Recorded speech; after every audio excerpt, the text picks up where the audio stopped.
हाय मेरे युवा साथियों, एक बार फिर से आप तमाम युवा शक्ति का कन्हैया सिंह का job oriented English teaching centre Grammarpur गांव में सुस्वागतम। दोस्तों, हर रोज की तरह अपने आज के पठन पाठन का सिलसिला शुरू करने से पहले पेश है एक शेर आप तमाम युवाओं की खिदमत में। गौर फरमाएंगे। दिल के सारे राज दुनिया को बताना ठीक नहीं, दिल के सारे राज दुनिया को बताना ठीक नहीं। तुम तो सही हो मेरी जान, मगर ये जमाना ठीक नहीं। तुम तो सही हो मेरी जान, मगर ये जमाना ठीक नहीं। कोई राह नजर नहीं आएगी वहां हाथ छोड़ेंगे, कोई राह नजर नहीं आएगी वहां हाथ छोड़ेंगे। फिर से जुड़ नहीं पाओगे इस कदर तोड़ेंगे, फिर से जुड़ नहीं पाओगे इस कदर तोड़ेंगे। नजर लग जाती है ज्यादा मुस्कुराना ठीक नहीं, नजर लग जाती है ज्यादा मुस्कुराना ठीक नहीं। दिल के सारे राज दुनिया को बताना ठीक नहीं। किसी के दिल में जबरदस्ती जाना ठीक नहीं, किसी के दिल में जबरदस्ती जाना ठीक नहीं। तुम तो सही हो मेरी जान, मगर ये जमाना ठीक नहीं। तुम तो सही हो मेरी जान, मगर ये जमाना ठीक नहीं। ओके माय डियर फ्रेंड्स, फिर से आइए हम लोग लौटते हैं अपने पठन पाठन की ओर। दोस्तों, जैसा कि जानते हैं कि पिछले कई वीडियो से हम आपको वर्ड पावर के बारे में बताते आए हैं, वर्ड पावर सिखाते आए हैं। दोस्तों, सवाल है इंग्लिश क्या है, अंग्रेजी कौन लिख बोल और समझ सकता है। तो हमने आपको कई बार बताया है, कई वीडियोज में बताया है कि अंग्रेजी और कुछ नहीं बल्कि ग्रामर और वर्ड का संयोग होता है। ग्रामर और वर्ड के संयोग से ही अंग्रेजी भाषा बनी है। यानी अंग्रेजी वही लोग बोल लिख पढ़ और समझ सकते हैं जिनको ग्रामर और वर्ड पर कमांड होता है। अब ग्रामर अंग्रेजी जानने के लिए दो चीज चाहिए, ग्रामर और वर्ड। अब ग्रामर क्या है, वर्ड क्या है, इसको जानिए। तो grammar is called the discipline of a language. Grammar को भाषा का अनुशासन कहा जाता है। ग्रामर को भाषा का अनुशासन कहा जाता है, जहाँ की words are called the soul of a language. शब्दों को भाषा का आत्मा कहा जाता है, शब्दों को भाषा का आत्मा कहा जाता है। अब अपने यहाँ सिस्टम उल्टा है। बच्चे का वर्ड का लेवल बिल्कुल शून्य है, बच्चे को वर्ड का ज्ञान नहीं है और उसको 12 महीना अपने यहाँ ग्रामर रटाया जाता है, 12 महीना अपने यहाँ लिटरेचर रटाया जाता है। इसका मतलब वही हुआ कि शरीर से आत्मा को निकाल लिया और उस शरीर को मुर्दा कर दिया, और मुर्दा को क्या सिखाया जाता है, ग्रामर और वर्ड। यही कारण है कि आप फिजिक्स केमिस्ट्री बायोलॉजी मैथ पढ़ते हैं, 6 महीना साल भर का कोर्स पूरा करते हैं, तो कोर्स पूरा हो जाने के बाद लगता है कि हाँ नॉलेज है, जानते हैं। लेकिन अंग्रेजी का कोर्स 6 महीना साल भर करने के बाद लगता है कि हम जो जानते थे पहले से उसको भी भूल गए 6 महीना साल भर में। इसका मुख्य कारण क्या है, यहाँ अपने यहाँ मुर्दे को अंग्रेजी सिखाने का रिवाज रहा है, अपने यहाँ मुर्दे को अंग्रेजी सिखाने का सिस्टम रहा है। उसी सिस्टम को बदलने के लिए ग्रामरपुर लगातार काम कर रही है। दोस्तों, वर्ड को जानिए। अगर आपको अंग्रेजी बोलना लिखना समझना है तो वर्ड जानिए, और वर्ड को रटना नहीं है। हमने वर्ड कैसे सिखाया है आप देखिए जाकर के लेसन 1 94 वर्ड सिखाया है। उसी तरह से हम उसी तकनीक से आने वाले समय में वर्ड को बताएंगे, आने वाले समय में नहीं। तो हमने आपके वर्ड को डेवलप करने के लिए, आपके शरीर में जान लाने के लिए, आपके भाषा में जान लाने के लिए सबसे पहले वर्ड सिखाना शुरू किया है। तो वर्ड सिखाने के लिए हम एक हेडिंग खोले हुए हैं, इंटरनेशनल बुक से पढ़ा रहे हैं आपको, वर्ड्स आर इम्पोर्टेंट, जिसके राइटर है एस.सी. हार्डविक जो लंदन के हैं, और वहीं से प्रकाशित होकर के दुनिया भर में वो किताब मिलती है। उस किताब से का 0 वॉल्यूम का लेसन 1 सिखाया, जिसमें 94 वर्ड हम आपने सिखाया है, आपको हमने सिखाया है। उसके अतिरिक्त हमने कई हेडिंग खोला है वर्ड को डेवलप करने के लिए। पहला हेडिंग तो वो था क्या कहते हैं, वर्ड्स आर इम्पोर्टेंट किताब। दूसरा हेडिंग डिस्टिंक्शन ऑफ वर्ड। तीसरा हेडिंग कंफ्यूजिंग वर्ड्स। और आज फिर एक चौथा हेडिंग आपको हम बताने जा रहे हैं, उसका नाम है फ्रेजेस। पहले हेडिंग बनाइए बाबू, फ्रेजेस, PHRASES,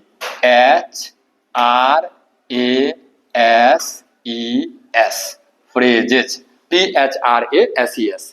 फ्रेजेज का हिंदी अगर पूछिएगा तो इसका हिंदी होता है मुहावरे। फ्रेजेज को हिंदी में क्या बोलते हैं? मुहावरे। ये मुहावरे और फ्रेजेज कोई नया चीज नहीं है, ये हिंदी में भी है। आंखों का तारा होना, छठी का दूध याद दिला देना, नाक का बाल होना, हाथों का मैल होना, नहीं, ये सब मुहावरा है।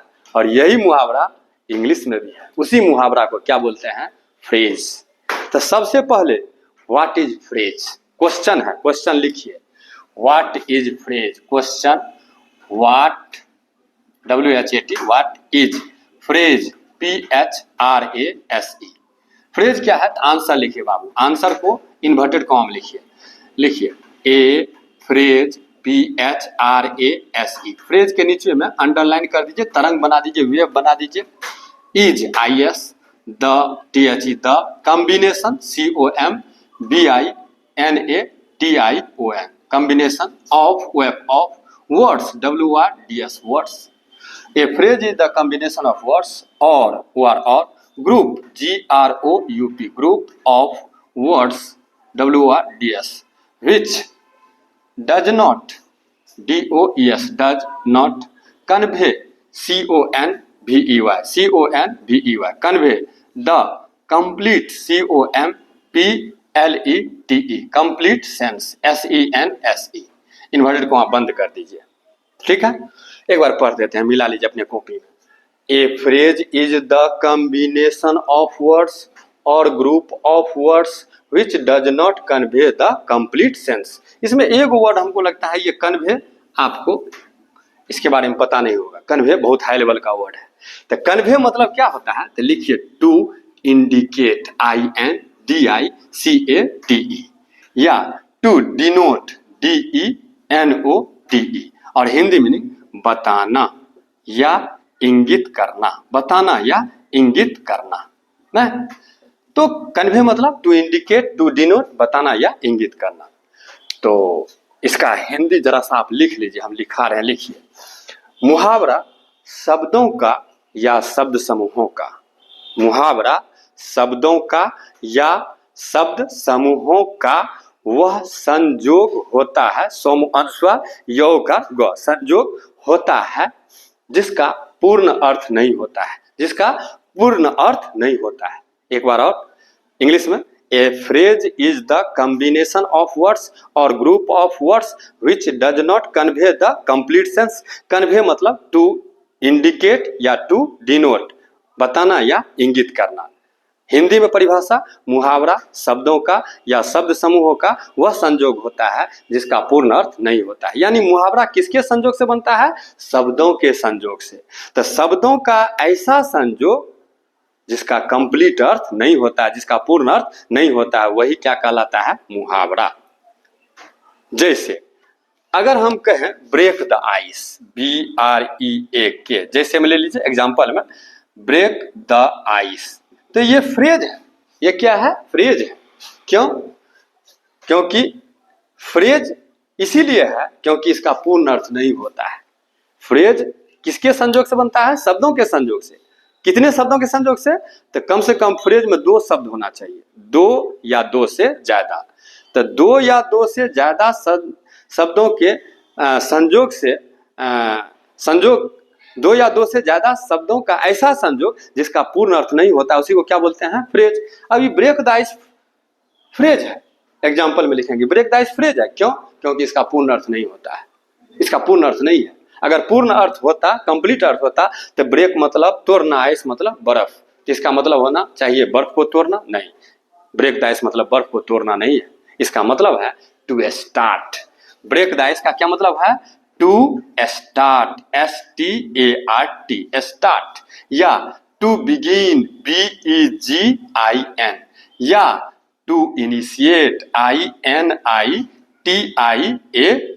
देखिए ब्रेक द आइस फ्रेज है, इसका ब्रैकेट में इंग्लिश मीनिंग है टू स्टार्ट, टू बिगिन या टू इनिशिएट। हिंदी मीनिंग शुभारंभ करना, शुभारंभ करना या शुरुआत करना, शुरुआत करना, शुरुआत करना। या एक मुहावरा हिंदी में आप पढ़े होंगे, श्री गणेश करना, श्री गणेश करना। श्री गणेश करना नहीं।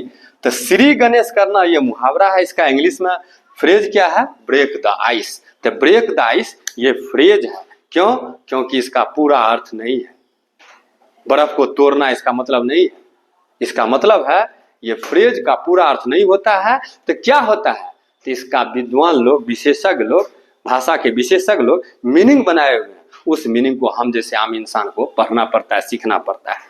तो फ्रेज का पूर्ण अर्थ नहीं होता है, उसका मीनिंग विद्वान लोग बनाए हुए हैं, उसको हम जैसे आम इंसान को पढ़ना पड़ता है। तो ब्रेक द आइस फ्रेज इसीलिए है क्योंकि इसका पूर्ण अर्थ नहीं होता है। पूर्ण अर्थ होता तो मतलब होता बर्फ को तोड़ना। तो हम जो बोलते हैं let us break the ice this chapter, तो क्या मतलब हुआ? इस चैप्टर को में बर्फ के टुकड़ा को तोड़े नहीं, इस चैप्टर को शुरू किया जाए, इस चैप्टर का श्री गणेश किया जाए। तो ब्रेक द आइस फ्रेज है। तो ये हो गया फ्रेज। अब आइए फ्रेज का परिभाषा जान लेने के बाद अब हम लोग ये जानते हैं कि फ्रेज का इंपॉर्टेंस क्या है। What is the importance of phrase?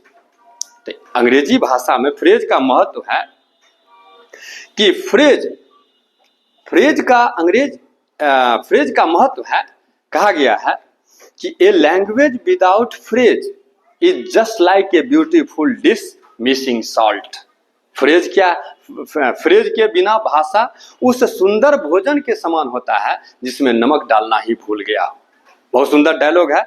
बहुत बच्चा क्लास में जब पढ़ाते हैं तो बोलता है सर ये लिखा दीजिए, लिखा दीजिए। हो सकता है आपका भी जी ललच रहा हो, तो आइए हम आपको लिखाते हैं। देखिए अब सवाल उठता है what is the importance of phrase? What is the importance of phrase? लिखा जाए what is the importance of phrase. Phrase का महत्व क्या है? तो एक लाइन में इसका महत्व हम आपको बता रहे हैं। लिखिए, क्वेश्चन बनाइए, what is the importance of phrase. Question लिखिए, what is the importance, IMPORTANCE, importance of phrase, PHRASE। मतलब मुहावरा का क्या महत्व है। क्या अगर हम वर्ड पावर के अंतर्गत मुहावरा को नहीं पढ़ेंगे, नहीं सीखेंगे, तो क्या अंग्रेजी भाषा नहीं सीख पाएंगे? अंग्रेजी भाषा सीख पाएंगे या नहीं सीख पाएंगे? तो इसका एक लाइन में जवाब है। क्या? सुनिए कि फ्रेज का महत्व है a language without phrase is just like a beautiful dish missing salt. लिखिए तो इन्वर्टेड कॉम लिखिए, a language LANGUAGE language without WITHOUT without phrase PHRASE। A language without phrase is just JUST just like LIKE like a beautiful BEAUTIFUL beautiful dish DISH dish missing MISSING missing salt SALT ना। Salt मतलब नमक होता है। A language without phrase is just like a beautiful dish missing salt. मतलब phrase के बिना भाषा अर्थात मुहावरा के बिना भाषा उस सुंदर भोजन के समान होता है जिसमें नमक डालना ही भूल गया। मुहावरा के बिना भाषा या मुहावरा विहीन भाषा उस सुंदर भोजन के समान होता है जिसमें नमक डालना ही भूल गया। मान लीजिए बहुत सुंदर से आप बनाए हैं चिकन, बहुत सुंदर चिकन बनाए, खूब भूज करके बनाए। आधा घंटा के खाना को चिकन भूजने में 1 घंटा लगाए और चिकन जब बन गया, खाना खाने के लिए बैठे तो पता चला भूजने के चक्कर में नमक डालना ही भूल गए। अब बताइए क्या वो चिकन खाया जाएगा? नहीं। तो चिकन तो बहुत बढ़िया बना है लेकिन उसमें नमक ही नहीं डाले, मुंह में लिया ही नहीं जाएगा। तो वही टेस्ट, जो टेस्ट सुंदर खाना का नमक के साथ होता है वही टेस्ट भाषा का फ्रेज के साथ होता है। जिस प्रकार से सुंदर खाना में चिकन में नमक को घोल देने से चिकन का टेस्टीपन बढ़ जाता है, चिकन का जो है चिकन के स्वाद में 4 चांद लग जाती है। उसी प्रकार से भाषा में लिखने बोलने में, अंग्रेजी भाषा लिखने बोलने में फ्रेज का इस्तेमाल कर देने से भाषा की खूबसूरती में 4 चांद लग जाती है। भाषा नमकीन हो जाती है, भाषा नमकीन हो जाती है। इसीलिए भारत के हर एग्जाम में फ्रेज पर परिभाषा, फ्रेज पर क्वेश्चन जरूर पूछता है, चाहे वो स्कूल लेवल का एग्जाम हो या फिर वो कॉलेज लेवल का एग्जाम हो या फिर वो कंपटीशन लेवल का एग्जाम हो। हर एग्जाम में भारत में फ्रेज पर परिभाषा, फ्रेज पर क्वेश्चन जरूर पूछता है। 11th 12th कंपटीशन, मैट्रिक, हर बोर्ड में, हर स्कूल के एग्जाम में पूछता है। क्यों? क्योंकि फ्रेज भाषा का नमक होता है।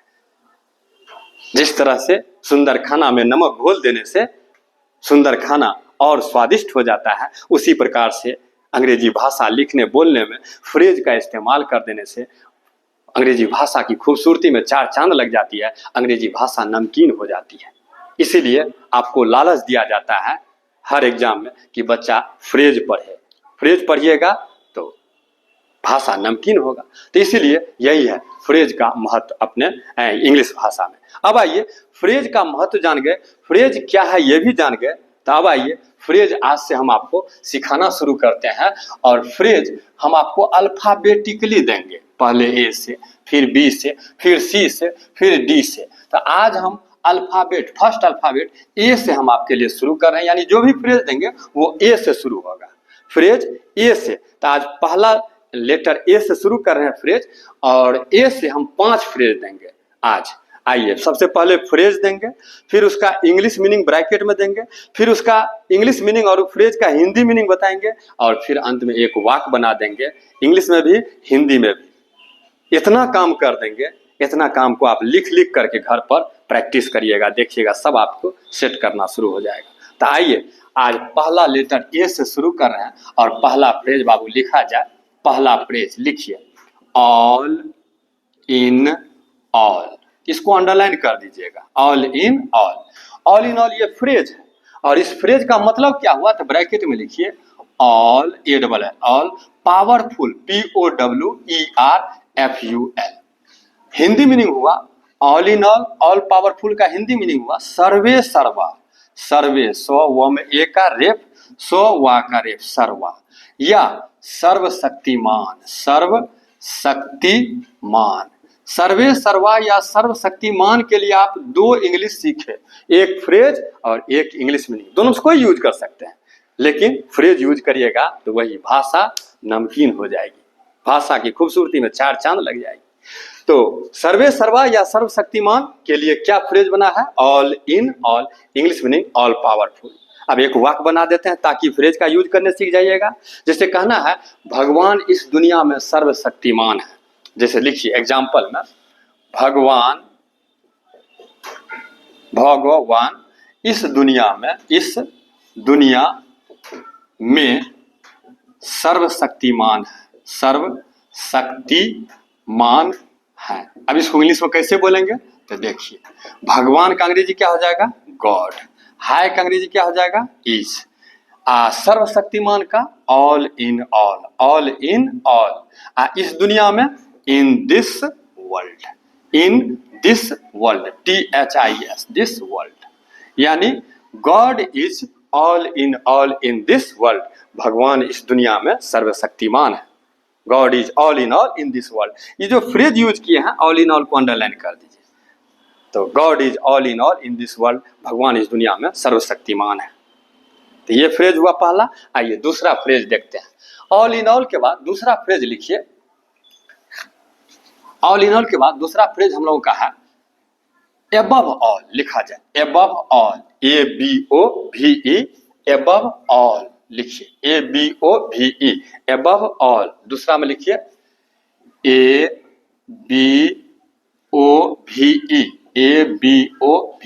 Above all, ALL, all, above all phrase हो गया, अंडरलाइन कर दीजिए।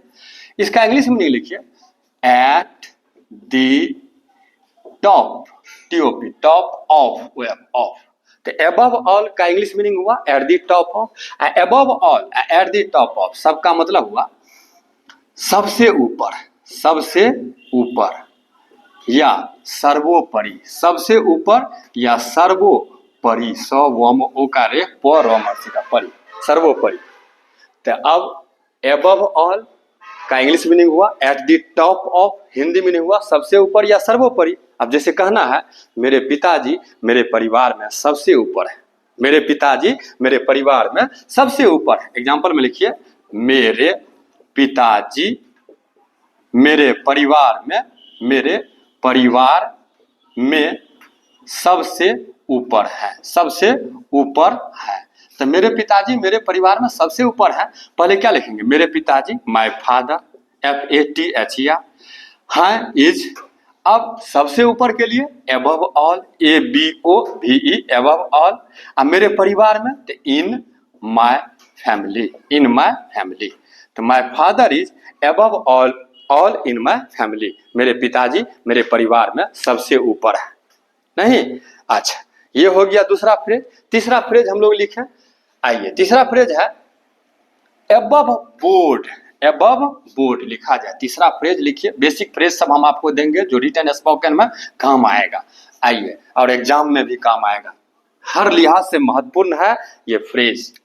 लिखिए, तीसरा लिखिए above board, ABOVE, board, BOARD, above board, ये फ्रेज है। इसका इंग्लिश में लिखिए फ्रैंक, FRANK, फ्रैंक। हिंदी में लिखिए अस्पष्ट, स्वप संयुक्त सट संयुक्त, अस्पष्ट या निश्चल, नौ महर्षि का तालब स्वच्छ संयुक्त ल, या जिसके दिल में कोई छल कपट नहीं हो, जिसके दिल में कोई छल कपट नहीं हो, जिसके दिल में कोई छल कपट नहीं हो, छल कपट नहीं हो, कपट नहीं हो। तो जिसके दिल में कोई छल कपट नहीं हो, यानी निश्चल, यानी अस्पष्ट, इसके लिए फ्रेज क्या बना है, above board. English meaning Frank.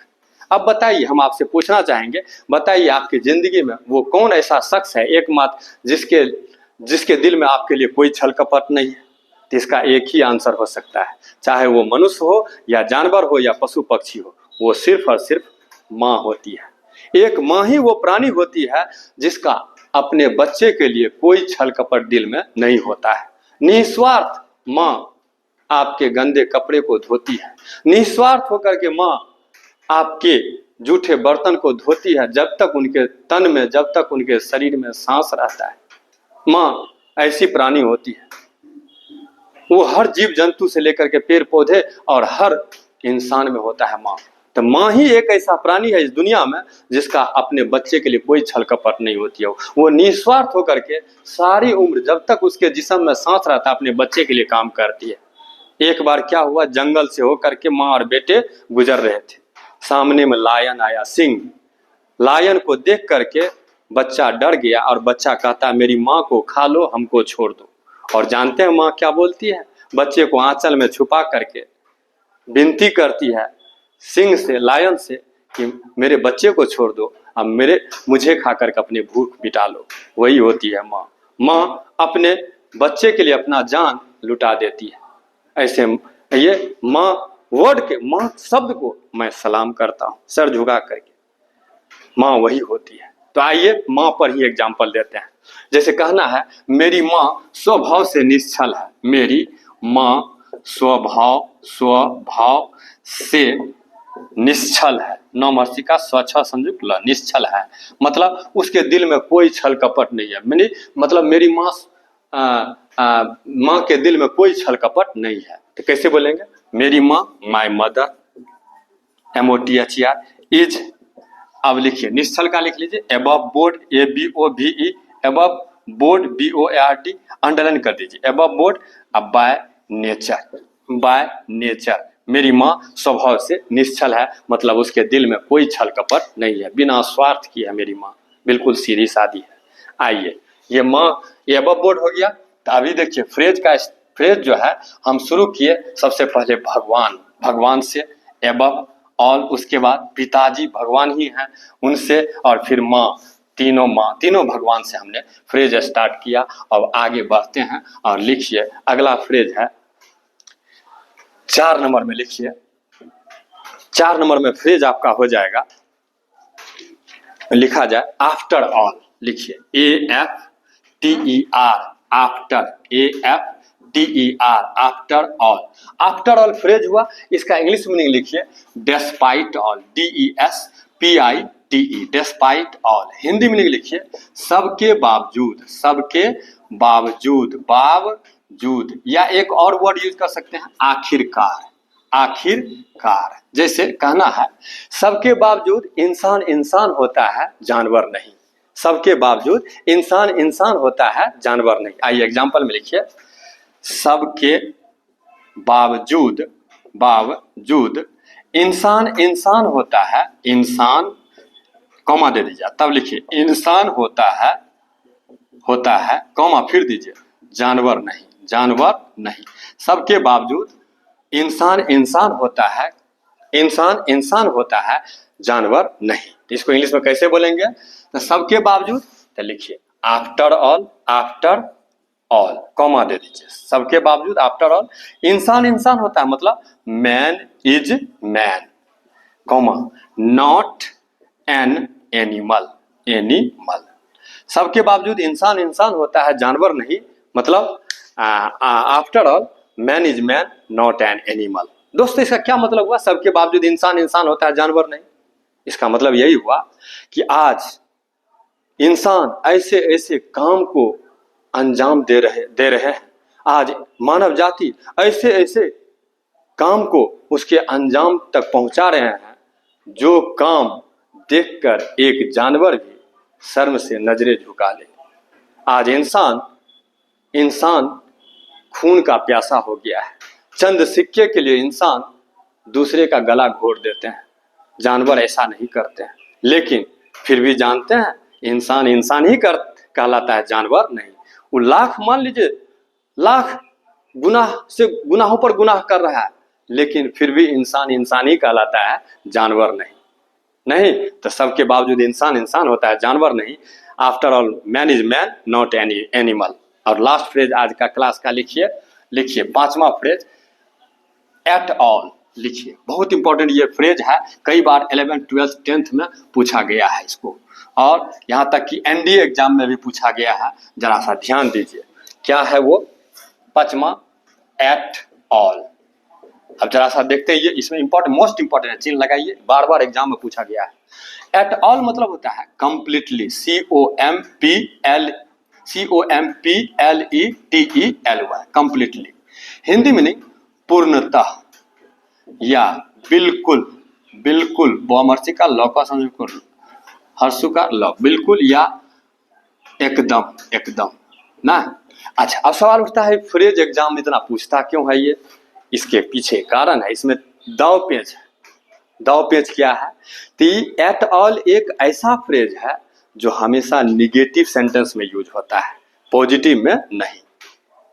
At all एक ऐसा फ्रेज है जो हमेशा नॉट वाला वाक्य में आता है, निगेटिव सेंटेंस में आता है, नकारात्मक वाक्य में आता है। सकारात्मक यानी पॉजिटिव में इसका इस्तेमाल भूल से भी नहीं करना है। इसको लिख देते हैं, नोट में लिख लीजिए NOTE। This phrase is used, this phrase is used in negative NEGATIVE, negative sentences, SENTENCES only. This phrase is used in negative sentences only. Negative sentences को बाबू अंडरलाइन कर दीजिए, negative sentences only. इस phrase का इस्तेमाल, at all का इस्तेमाल केवल negative वाक्यों में होता है, पॉजिटिव में नहीं। अब इसको एग्जाम में कैसे पूछेगा? तो 12th के बाद कंपटीशन में इसको पॉजिटिव में डाल देता है और कहता है एरर खोजो। एरर कहाँ होगा?